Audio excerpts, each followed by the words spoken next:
اعوذ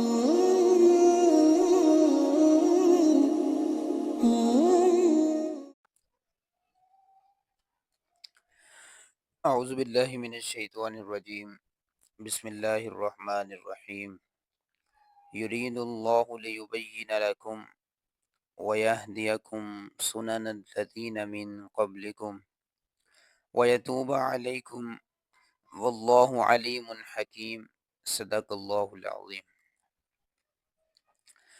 جس طرح گزشتہ رکوع کے آخری آیات میں وہ لونڈیوں کے ساتھ شادی والا جو معاملہ سارا کیا جا سکتا ہے وہ بیان ہوا، باقی اس کی جو ہے وہ توجیہ کی جا رہی ہے۔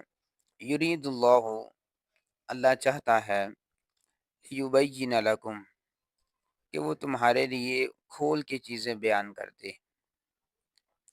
ویہدیکم، اور تمہیں ہدایت دے یا تمہیں بتائے، سنن الذین من قبلکم، تم سے پہلے لوگوں کے طریقے، یعنی وہ کیا کرتے تھے اور تم کیا کر رہے ہو اور تمہیں کیا کرنا چاہیے۔ اللہ تعالیٰ اس لیے یہ ساری آیات کھول کھول کے بیان کر دیتا ہے۔ وَيَتُوبَ عَلَيْكُمْ، اور تمہاری جانب وہ توجہ کرے، یعنی تمہاری توبہ قبول کرے۔ واللہ علیم حکیم، اور اللہ علم والا اور حکمت والا ہے۔ آگے دیکھیے بہت پیاری آیت ہے۔ واللہ یرید، اور اللہ یہ ارادہ رکھتا ہے، یہ چاہتا ہے، ان یتوب علیکم، کہ وہ تمہاری توبہ کو قبول کرے۔ یہ اللہ کی چاہت ہے کہ بندہ اس کی جانب جائے، اس کی جانب رجوع کرے، اور پھر وہ اپنے بندے کی توبہ کو قبول کرتا ہے۔ وَيُرِيدُ الَّذِينَ، اور جو چاہتے ہیں،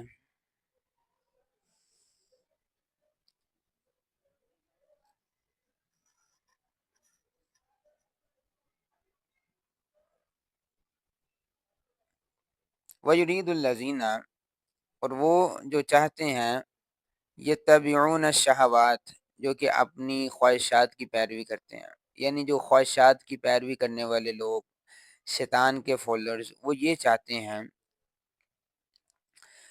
ان تمیلوا میلا عظیما، کہ تم سیدھے راستے سے بھٹک جاؤ اور پھر میلوں دور چلے جاؤ، عظیمہ، دور اللہ کی بارگاہ سے، اللہ کی جناب سے، اللہ کے پیار سے، اللہ کے سایہ شفقت سے دور چلے جاؤ۔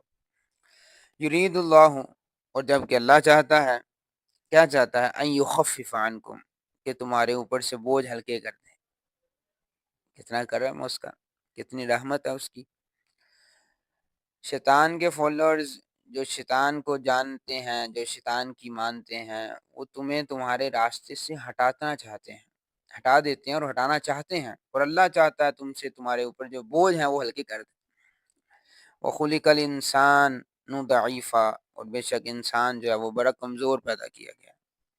یا ایھا الذین آمنو، اے ایمان والو، لا تأکلوا اموالکم، تم نہ کھاؤ مال بینکم، آپس میں ایک دوسرے کا، بالباطل، باطل طریقے کے ساتھ، نہ حق کسی ایک دوسرے کا مال نہ کھاؤ، الا ان تکون تجارتا، مگر یہ کہ تم تجارت کرو، ان تراض منکم، آپس میں ایک دوسرے کی رضامندی کے ساتھ، ایک دوسرے کی باہمی مشاورت کے ساتھ، ایک دوسرے کے آپس میں تعلق کے ساتھ، جانتے بوجھتے ہوئے، کچھ چھپ کر نہیں۔ تجارت کرو ایک دوسرے کی رضامندی کے ساتھ، ظلم کے ساتھ نہیں۔ ولا تقتلوا انفسکم، اور دیکھو آپس میں ایک دوسرے کا قتل نہ کرو۔ ان اللہ کان بکم رحیما، بے شک اللہ تم پر بہت رحم کرنے والا ہے۔ ومن یفعل ذلک، اور پھر جس نے یہ کیا، عدوانا، سرکشی، ضد میں آ کر، وظلمن، اور زیادتی کے ساتھ، فسوف نصلیہ نارا، ان قریب اللہ اسے آگ میں داخل کرے گا۔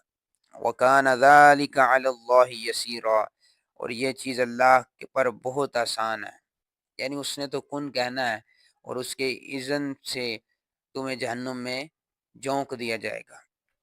ان تجتنبوا، یعنی اگر تم بچتے رہو کبائر سے، ما تنہون عنہ، جن سے منع کیا گیا ہے، نکفر عنکم سیئاتکم، ہم دور کر دیں گے تم سے تمہاری وہ خطائیں، یعنی حرام چیزیں ہیں، ان سے اگر بچ جاؤ گے تو جو چھوٹی موٹی چیزیں ہیں، کچھ معاملات ایسے ہوتے ہیں بندے کے جو گناہ صغیرہ کے زمرے میں آتے ہیں، اللہ تعالیٰ ان سے پھر درگزر فرمائے گا۔ وَنُدْخِلْكُمْ، اور ہم تمہیں داخل کریں گے، مُدْخَلًا کریما، ایک ایسی جگہ پہ جو بڑی ہی کریم ہے، بڑی باعزت جگہ ہے، یعنی جنت میں داخل کریں گے۔ اب یہ آیت بڑی جو ہے جامع ہے۔ اب اللہ تعالیٰ نے انسان کو پیدا کیا ہے اور سب انسان ایک جیسے نہیں ہیں، کوئی کالا ہے، کوئی گورا ہے، کسی کو اللہ تعالیٰ نے مال میں کچھ برتری دی ہوئی ہے، اور کسی کو اللہ تعالیٰ نے حسن میں، کسی کو خوبصورتی میں، تو ڈیفرنٹ کیٹیگریز میں اللہ نے بندے کو ڈیوائڈ کیا ہوا ہے۔ اب بندہ گلے شکوے کرے، کہے کہ اس کے پاس اتنی چیز ہے، میرے پاس یہ نہیں ہے، ہو سکتا ہے تمہارے پاس اللہ نے کوئی اور چیز ایکسٹرا رکھی ہو، نہ بھی رکھی ہو تو اس کی حکمت ہے، یہ وہ جانتا ہے۔ تو یہ چیزیں دیکھ کر بندہ تمنا، بندہ حسد، بندہ غرور، یہ ساری چیزوں، جس کے پاس ہے وہ غرور میں مبتلا ہو جائے، جس کے پاس نہیں ہے وہ حسد میں مبتلا ہو جائے، یہ ساری چیزیں اگر بندہ اللہ کی حکمت کو سمجھ جائے تو چھوڑ دے اور پھر اللہ کی رضا میں راضی رہے، پھر اللہ کی نعمتیں ملتی ہیں۔ ولا تتمنوا، اور نہ تم آرزو کرو، ما فضل اللہ بھی، جو اللہ نے تمہیں فضل دیا ہے، بعدکم علی بعد، تم میں سے بعض کو بعض پر، اس پہ جو ہے وہ اس کی آرزو نہ کرو، اللہ اس سے یہ چیز دی ہوئی ہے۔ ہاں، اللہ سے تم بھی مانگو، اللہ کی بارگاہ میں جھکو، تو وہ چیز نہ کرو، اس کی ہوس نہ رکھو اپنے اندر۔ للرجال نصیب، اور مردوں کے لیے حصہ ہے، مما اکتسبوا، جو انہوں نے کمائی کی، جو انہوں نے کمایا، یہ کمائی بمعنی اعمال ہے، یعنی جو مردوں نے اعمال کیے ان کے لیے ان کا حصہ ہے۔ وللنساء نصیب مما اکتسبن، اور خواتین کے لیے وہ حصہ ہے جو انہوں نے کمایا۔ یہ کمائی معاشی طور پر نہیں ہے، یہ سیلری اور وہ تنخواہ وغیرہ نہیں ہے کمائی، یہ کمائی بمعنی اعمال ہے، یعنی مردوں نے جو اعمال کیے ان کو ان کا حصہ ملے گا، اور جو خواتین نے جو اعمال کیے ان کو ان کا حصہ ملے گا۔ وَاسْأَلُوا اللَّهَ مِن فَضْلِهِ، اللہ اکبر، اور سوال کرو اللہ سے اس کے فضل کا۔ جب بھی مانگو اپنی محنت نہ مانگو، اپنا علم وہ نہ مانگو، اس سے اس کی رحمت مانگو، اس سے اس کا فضل مانگو۔